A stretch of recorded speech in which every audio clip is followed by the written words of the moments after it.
dia. Rapaz, eu estou cansado desse processo. Você não está, não? Estou cansado desse processo.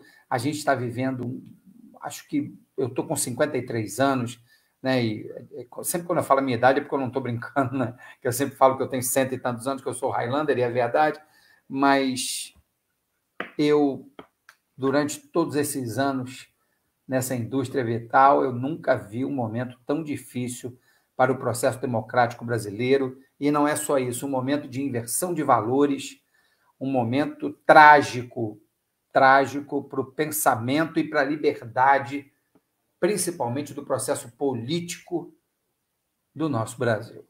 Não estou falando aí de quem ganhou, de quem perdeu a eleição, eu estou falando do posicionamento das pessoas, e isso está me cansando em demasia, sabe? Ninguém hoje consegue conviver com o contraditório. Ninguém hoje tenta mergulhar nos processos da informação para saber efetivamente o que está acontecendo ou não está acontecendo. Todo mundo hoje pega a receita pronta e coloca como se fosse o melhor bolo do mundo, e não é. Tanto de um lado como de outro. Por sua vez, pessoas também que se dizem estudiosas ou talvez inteligentes, né, fazem também o próprio processo da receita do bolo a moda da casa. Aquilo que é verdade é aquilo que é bom para mim. Só para você ter uma ideia do que eu estou falando, a Jovem Pan, que todo mundo viu aí que defendia escancaradamente o presidente Jair Bolsonaro, já demitiu 5 de um dia para o outro, né? Hoje é terça. 2 dias já demitiu 5, 6, e dos expoentes lá, inclusive a menina que era porta-voz da campanha do Jair Bolsonaro. E, enquanto isso, eu escutei um monte de gente falando, eu que trabalho na comunicação há mais de 30 anos, escutei um monte de gente falando que a Jovem Pan era o arauto do processo da legalidade e da informação, que era a única que apurava e falava a verdade, e agora ela está se chegando já com o Bolsonaro. Só para você ter uma ideia, perdão, com o Lula, só para você ter uma ideia do que é o planejamento editorial de cada empresa. A gente claro que todo mundo tem um time de futebol, um partido, alguém que gosta mais, alguém que gosta menos, é sempre assim, e é assim que funciona. Mas você também tem que tentar manter o processo legal da coisa. Mas a imprensa tem que ser isenta e... Como é que é? Tem uma outra palavra que o pessoal costuma usar. Isenta e... Esqueci agora a palavra. Ok. Quem é isento nesse mundo, gente? Ponto de vista depende da vista que a gente olha o ponto. Isso é uma das grandes falácias que a gente aprende na faculdade. Claro, ouvir os dois lados, e é isso que nós vamos fazer hoje, por exemplo, com o pronunciamento do presidente Jair Bolsonaro, como ouvimos também o pronunciamento do Lula quando ganhou. A gente ouviu os dois lados, sim, é bacana, é legal, isso gera credibilidade, mas isento ninguém é. Então, não é a questão do fanatismo de falar que a Globo é isso, a Globo é aquilo, que é outra grande, imensa bobagem que inventaram. Agora inventaram essa questão dos caminhoneiros, isso tudo a gente vai falar no programa de hoje, tá? Inventaram essa questão dos caminhoneiros, que são guerreiros e patriotas, que estão parando o Brasil. Foram os mesmos caminhoneiros que foram parados sob um suposto comando do então Jair Bolsonaro no governo Michel Temer. E não sei se são caminhoneiros, o fato de ter caminhão, tem caminhão. O próprio sindicato dos caminhoneiros não está nessa. Falou, isso aí é político, a gente não aceita, plá.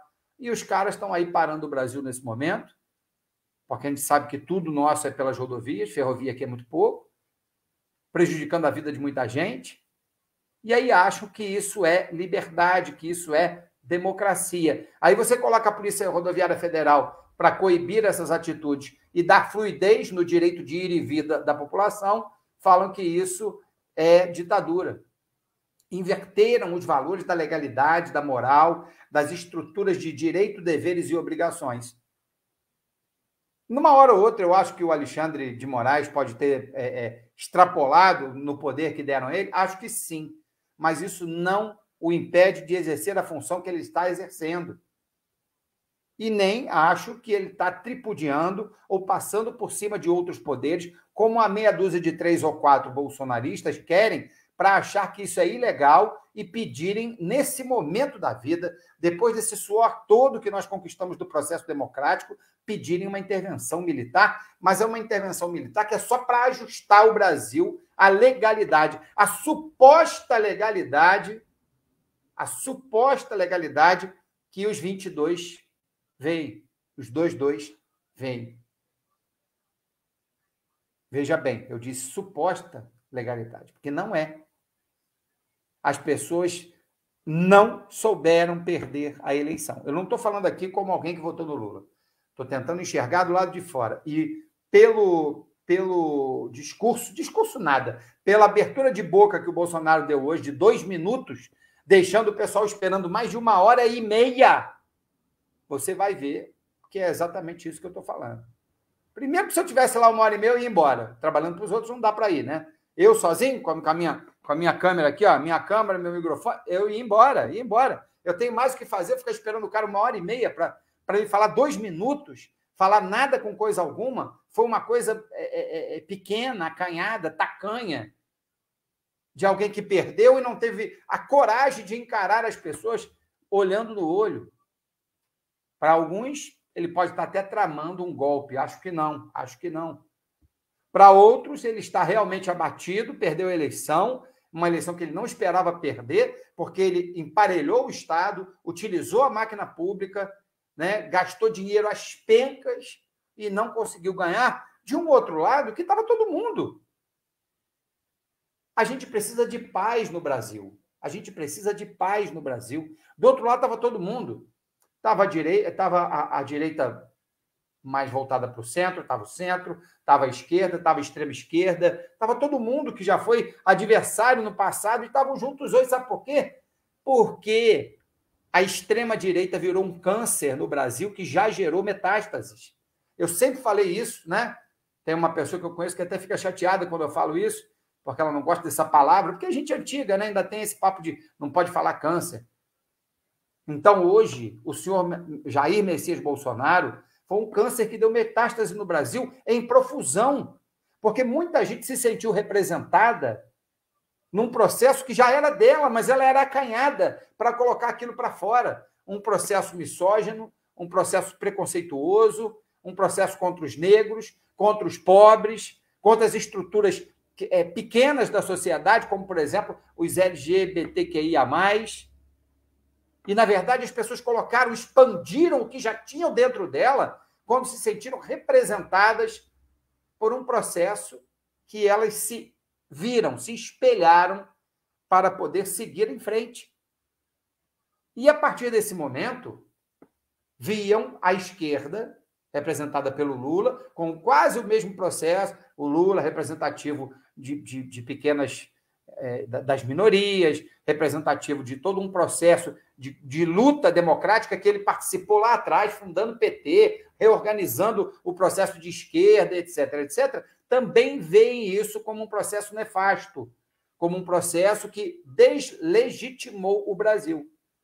Então, a gente vive num lençol freático do discurso político, porque as ideias não são colocadas em prática, as ideias não são debatidas, discutidas, analisadas, a gente está discutindo nomes e posicionamentos, às vezes, morais, que não tem nada a ver com o Estado. Quando alguém fala assim, o Lula vai legalizar o aborto, quem tem esse processo de legalização é o Congresso Nacional, não é o presidente, ou a liberação das drogas, etc. E ele não fala sobre isso. Esses pequenos trechos de vídeo que pegaram por aí saíram do contexto. Porque quando ele fala que o aborto é um caso de saúde pública, claro que é. Se você olhar para o lado, é uma figura de linguagem, antes que alguém me interprete mal, você conhece 1, 2, 5, 10 pessoas que já abortaram. Você vai no Rio de Janeiro, no centro, ou em Bom Sucesso, ou na Zona Norte, você vai ver um monte de clínicas abortivas que trabalham ilegalmente. Isso não quer dizer que eu sou a favor da legalização do aborto, mas tem que ser tratado como um caso de saúde pública. Não trabalhar a legitimação do processo, que eu não concordo, inclusive, mas trabalhar a legalidade das coisas, dos processos, da conjuntura, porque o Estado é laico. Não adianta, você tem o seu posicionamento religioso, eu também tenho o meu, mas o Estado é laico. E dentro dessa clareza que o Estado tem que ter, enxergando todas as coisas, o caso hoje é da saúde pública. Então, é só um adendo dentro de todo esse processo que eu estou falando, que eu estou cansado, porque não há mais debate de ideias. Falo para você que é de Petrópolis ou de onde você estiver assistindo agora, nesse momento, na sua cidade ou aqui em Petrópolis, em qualquer outro lugar, aonde você tem um espaço para debater política, os assuntos do dia a dia, as notícias factuais, as reportagens, ou aquilo que você quer da sua comunidade, gente. Talvez tenha um programa na televisão de Petrópolis hoje, o resto, e sabe, mal e porca, mas tem. E nós aqui. E às vezes as pessoas não dão valor. E isso cansa. Porque, como jornalista que sou, Ministério Público do Trabalho 40.415, acho que é isso. Eu esqueço a minha matrícula no Ministério Público do Trabalho. É 40.515, é a minha matrícula. Fui fazer faculdade tarde, porque pobre conseguiu fazer faculdade nos governos do Lula. Ou não? Quando veio o financiamento estudantil, no governo do Fernando Henrique, fez um baita do governo e está com Lula hoje, a gente conseguiu isso. Gente que cresceu nos últimos 20 anos no governo do Lula, que hoje está criticando, falando que o Lula é ladrão, etc. Eu nunca falei que o Lula era santo. Nunca falei que tudo está sendo investigado, todos os processos foram investigados. Nunca falei que o Lula foi maravilhoso, fora de série, extraordinário. Mas qualquer coisa para combater uma doença grave, temos que ter um remédio forte. E é esse processo que eu enxergo hoje na política nacional. Um processo cansativo, que está desagregando, que está desunindo as pessoas, que está jogando famílias, irmãos contra irmãos, amigos contra amigos. Estamos virando inimigos por causa de um processo totalmente deletério para a saúde política do nosso Brasil. E eu vejo assim, se começar a me encher o saco, eu estou excluindo, faço o banimento da minha página, excluo. Se eu encontrar na rua, aperto a mão, abraço, beijo, está tudo certo. Só que a rede social, ela acabou incluindo muitas pessoas que nunca nem pensaram em política, acharem hoje, devido a todo esse processo que eu estou mencionando nesses minutos que eu estou falando, acharem que entendem de política, que entendem de esquerda e direita, né? Que sabem o que é o fascismo ou o comunismo, sabem de cor e salteada a história política brasileira, sabem quem são o Jair Bolsonaro, o Lula e todos aqueles agregados que estão próximos. Agregado próximo também é brincadeira, né? E todo mundo hoje virou grandes cientistas políticos, grandes cientistas, grandes moralistas que não enxergam a ponta do pé, não enxergam a ponta do pé, mas querem visualizar o horizonte. Tem esse direito? Claro que tem esse direito e é inalienável como opinião, não como certeza absoluta. Eu faço esse programa aqui há mais de 16 anos, nunca me coloquei aqui como o dono da verdade. Claro que às vezes eu sou humano, fico chateado quando me contrariam sem nenhum tipo de base, sem nenhum tipo de fundamento. Claro, porque eu vivo isso aqui. Esse trabalho é a minha vida, é meu filho querido que eu amo. É uma das fontes de eu estar vivo. E aí vem aqui me menosprezar, me diminuir, falar besteira. Pessoas que nunca acompanharam o meu trabalho, nunca viram sequer um programa meu, porque eu tenho todo mundo aqui, e eu vejo, depois do programa eu vejo quem está, quem não está, quem está, quem não está. E aí vem denegrir a minha imagem, falando um monte de besteira. Ah, você é PT. Não sou PT. Ah, você é contra o Jair Bolsonaro, sou. Mas você não pode tomar partido que você é jornalista. É por isso que essa merda desse Brasil está assim. Porque muitas pessoas que não tomaram partido estão tomando partido agora de direita, achando que nós estamos vivendo na década de 1970. Sob o comando lá atrás, de 60, 50, 70, sob o comando de Eurico Gaspar Dutra, Costa e Silva, Getúlio Vargas e por aí afora. Não, nós já passamos esse momento. A direita hoje poderia ser muito mais construtiva e menos analfabeticamente falando, menos enraizada nos processos deletérios lá do passado, que ficaram encroados no subconsciente dessas pessoas. Como eu acho também que tem muita gente de esquerda que é focada num negócio de destruição da direita, que não pode... Não. O diálogo tem que prevalecer sempre. E aí eu parabenizo aqueles que dialogam, aqueles que estão nesse tráfego, mas que conseguem sair do sinal vermelho, que conseguem legitimar a própria opinião ou o processo político que estamos atravessando através de fundamentos, de história, de conclusões que não são precipitadas, de conclusões que não são estéreis, mas que dependem, acima de tudo, de ordenação para o processo crescer. Essas pessoas têm o meu respeito. Agora, aquelas que nunca se envolveram, aquelas que nunca pensaram política, que nunca estudaram e que de 4 anos para cá viraram o arauto do conhecimento político administrativo do Brasil, desculpa, gente, não é assim.